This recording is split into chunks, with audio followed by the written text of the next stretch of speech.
¿Cuál fue el evento más traumático o más fuerte que usted presenció durante la guerra? ¿Usted se refiere a que si yo tuve algún evento muy traumático o que si yo lo vi, que lo vivía? Solo que vio, no tiene que ser dirigido a usted.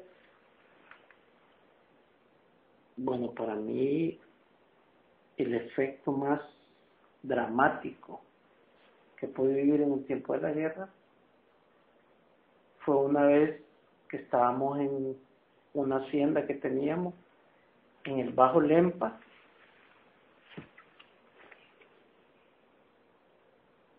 y hubo un enfrentamiento entre las fuerzas revolucionarias de El Salvador y el ejército en Usulután, pero en esa parte que se llama El Tronador, donde fue bastante nutrida la balacera. Hay varios muertos, hay varios heridos. El ejército nos confunde a nosotros, nos tiraba las bombas adentro de la casa, destruyen nuestra casa, la incendian, tenemos que salir huyendo. Y aparte de todo eso,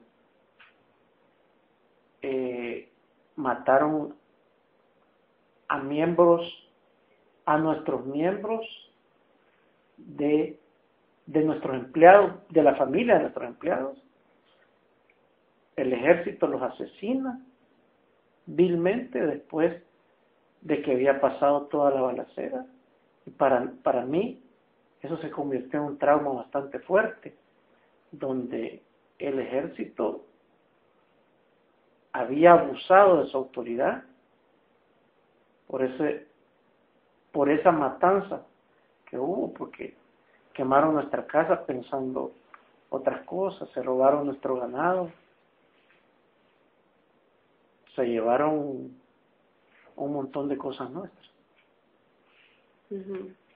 Y digamos, en los tiempos antes de la guerra y en la guerra en sí, se sentía la tensión entre los salvadoreños, como los vecinos. ¿Eso había una diferencia? Sí,